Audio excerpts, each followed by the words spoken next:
Bismillahirrahmanirrahim. Assalamualaikum warahmatullahi wabarakatuh.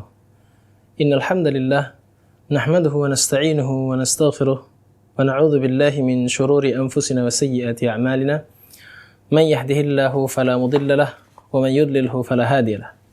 Asyhadu an la ilaha illallah wahdahu la syarika lahu wa asyhadu anna Muhammadan 'abduhu wa rasuluhu amma ba'd.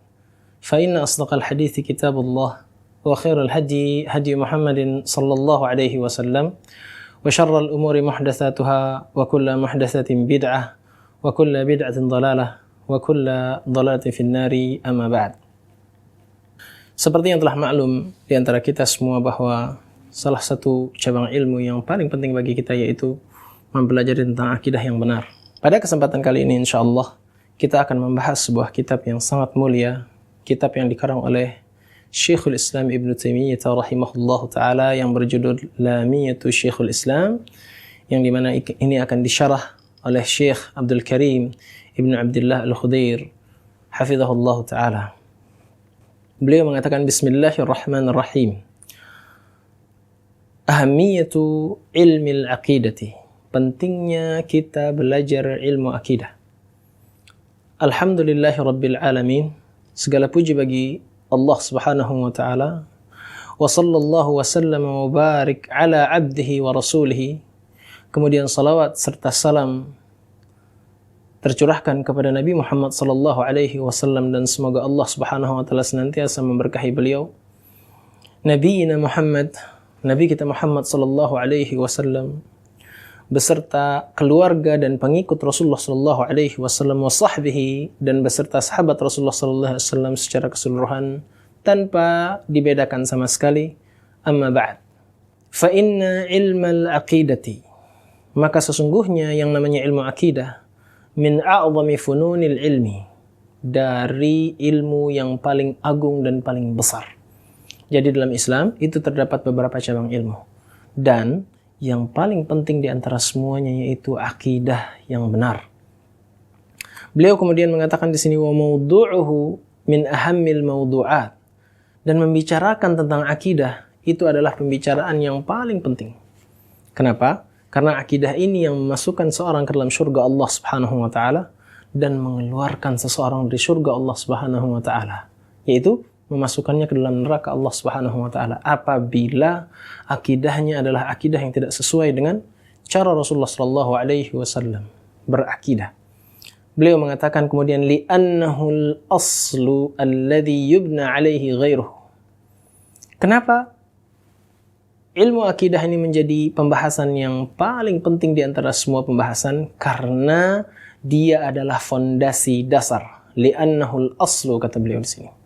Karena dia adalah fondasi dasar. Alladzi yubna alaihi ghairuhu, yang dimana dibangun di atasnya selainnya. Maksudnya di sini adalah orang tersebut akan diterima ibadahnya apabila dia berakidah dengan benar.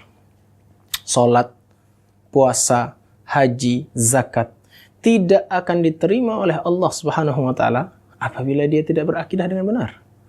Dan apabila dia berakidah dengan benar, maka semua amal-amalnya akan diterima oleh Allah Subhanahu wa taala. Fala qabula li'amalil 'abdi idza fasada i'tiqaduhu. Tidak diterima amal seorang hamba apabila rusak i'tiqadnya, rusak akidahnya, tidak sesuai dengan akidah Islam yang diajarkan oleh Rasulullah sallallahu alaihi wasallam, yang diajarkan oleh para sahabat Rasulullah sallallahu alaihi wasallam, atau diajarkan oleh para imam-imam yang telah masyhur di kalangan kita semua. Wa in kana ad-dinu bi jami' abwabihi fi ghayatil ahammiyati binisbati lil alim wal muta'allim. Nah, dan kita mengetahui bahwasanya agama secara keseluruhan itu di semua bab-bab agama ini itu semuanya penting. Semuanya sangat penting. Kalau misalnya dilihat dari sisi orang yang membawakan agama tersebut, yaitu seorang alim misalnya, atau orang-orang yang belajar, semua agama itu penting. Namun ada yang paling penting di situ. Nah, karena dia merupakan fondasinya yang terbangun agama di atasnya. Faqad thabata min hadithi Muawiyah radhiyallahu ta'ala anhu, telah tetap atau telah jelas atau telah ditetapkan dari hadisnya Muawiyah radhiyallahu taala anhu, anna Nabiy sallallahu alaihi wasallam qala, bahwasanya Nabi sallallahu alaihi wasallam itu berkata, man yuridillahu bihi khairan yufaqihu fid din, barang siapa yang Allah Subhanahu wa taala menginginkan kebaikan untuknya, difahamkan dia terhadap agama ini. Namun di situ ada mafhumuhnya. Jadi beliau mengatakan di sini artinya bahwa mafhumuhu artinya bahwa annalladzi la yatafaqqahu fid dinillahi jalla wa ala lam yurad bihi khairan. Bahwasanya orang tersebut tidak difahamkan oleh Allah Subhanahu wa taala dalam agama ini, tidak diinginkan kebaikan untuknya. Taib. Wa yushkalu ala hadzal mafhum. Namun yang menjadi masalah terhadap pengertian tadi, terhadap mafhum tadi, ma narahu fi ba'din mimman lam yatafaqqahu fid din. Kita melihat bahwa ada sebagian orang yang belum benar-benar memahami agama ini dengan baik.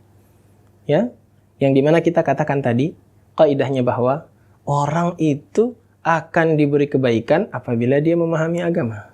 Atau orang tersebut Allah Subhanahu wa taala menginginkan kebaikan untuknya apabila dia memahami agama. Tapi ada orang-orang tersebut belum benar-benar faham terhadap agama ini. Min annahu futiha alaihi fi abwabil khair. Tapi Allah Subhanahu wa taala membukakan dia banyak pintu kebaikan. Nah, contohnya min iltizamis salati, dikatakan orang tersebut selalu tidak pernah meninggalkan yang namanya salat, wassiyami, atau tidak pernah meninggalkan puasa, wazzakatin, atau tidak pernah meninggalkan zakat. Dia berzakat, baik itu zakat fitrah maupun zakatil mal, wa infaqil amwalin fi khidmatid dini wa ta'limin nasil khair. Dan dia menginfakkan hartanya untuk menolong agama Allah Subhanahu wa taala, dan dia menginfakkan hartanya supaya bisa membantu orang dalam belajar. Nah, wa mudawamatin 'alal hajj. Ada juga orang-orang yang terus-menerus melakukan umrah dan haji, diberikan kekayaan oleh Allah Subhanahu wa taala, kemudian dia diberikan kebaikan juga. Wa fi'lin lima'murin 'umuman, dan dia melakukan kebaikan secara umum. Wa tarkil lil mahdhur 'umuman, dan ada orang-orang yang meninggalkan keburukan secara umum. Wa jawabu hadzal iskal. Jadi permasalahan yang diungkapkan oleh beliau di sini bahwa di hadisnya Rasulullah sallallahu alaihi wasallam yang diungkapkan oleh Muawiyah tadi, bahwasanya barang siapa yang Allah Subhanahu wa taala inginkan kebaikan, maka dia difahamkan terhadap agama ini. Artinya bahwa kita balik, apabila ada orang tersebut tidak diinginkan kebaikan oleh Allah Subhanahu wa taala, berarti dia tidak akan difahamkan agama ini. Namun ternyata tidak seperti itu. Bahwa masalah yang kita temukan yang tadi yang telah saya ungkapkan, ada orang-orang tersebut tidak begitu paham terhadap agama, namun dia tetap bisa berhaji, dia tetap bisa sholat, dia tetap bisa puasa, dia bahkan menjadi orang yang sangat rajin puasa. Lalu jawabannya bagaimana? Beliau mengatakan di sini, annallaha subhanahu wa ta'ala, bahwasanya Allah Subhanahu wa taala lam yurid bihimul khaira al-murattab 'ala al-fiqhi fid din. Allah Subhanahu wa taala belum menginginkan bagi mereka itu kebaikan dalam mereka memahami agama Allah Subhanahu wa taala. Jadi tidak semua orang itu mampu untuk memahami agama Allah Subhanahu wa taala dengan baik. Nah, tapi itu tidak berarti bahwa Allah Subhanahu wa taala mengesampingkan atau tidak memberikan sama sekali kesempatan untuk mereka mendapatkan kebaikan. Tidak. Wa innama arada bihim khaira hina alzamahumul istiqamah.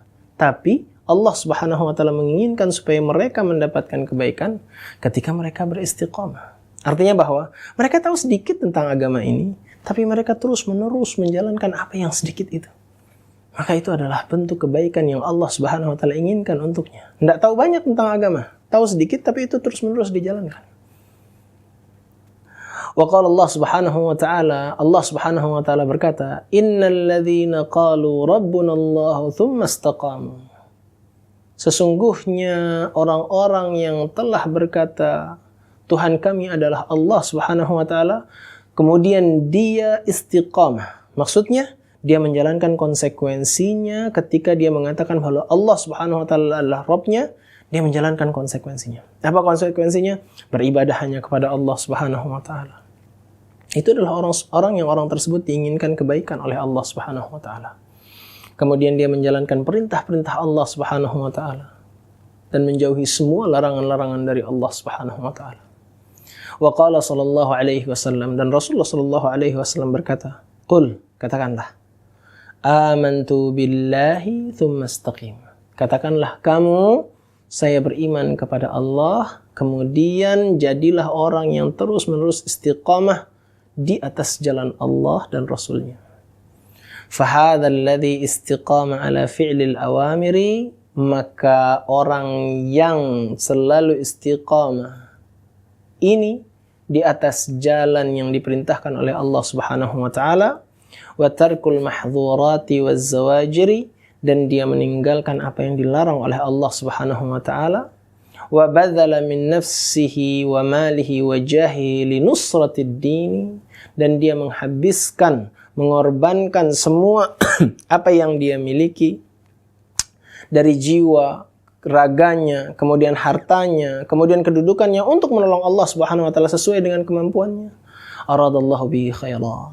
Allah Subhanahu wa taala menginginkan kebaikan untuknya. Lakin khairun min abwabil ukhra, akan tetapi kebaikan dari jalan yang lain, kebaikan dari pintu yang lain. La min babi fiqhi fid din, bukan dari bab dia memahami agama. Jadi yang dimaksud dengan hadis Rasulullah sallallahu alaihi wasallam, man yuridillahu bihi khairan yufaqihu fid din, barang siapa yang diinginkan kebaikan oleh Allah Subhanahu wa taala maka dia difahamkan agama oleh Allah Subhanahu wa taala. Tidak menutup kemungkinan bagi siapa yang hanya sedikit pemahamannya terhadap agama ini, dia juga bisa melakukan kebaikan. Allah Subhanahu wa taala melarang kita untuk putus asa terhadap rahmat Allah Subhanahu wa taala dan terus-menerus tafaulan, terus-menerus optimis bahwa apapun yang kita lakukan selama itu masih bisa untuk membantu agama kita, mungkin tidak dari bab menuntut ilmu, dari bab tenaga, dari bab harta, maka itu merupakan kebaikan yang Allah Subhanahu wa taala memang inginkan untuk kita semua. Insyaallah kita akan lanjutkan pembahasan kita pada pertemuan-pertemuan selanjutnya dalam halaqah ini, dan semoga di waktu yang sedikit dengan tema yang sedikit ini kita bisa memulai pelajaran kita dengan baik. Najlisu qalilan wa nastafid. Kita duduk sebentar, kemudian kita mengambil faidah. Saya cukupkan sampai di sini. Subhanakallahumma wa bihamdika asyhadu an la ilaha illa anta astaghfiruka wa atubu ilaik. Assalamualaikum warahmatullahi wabarakatuh.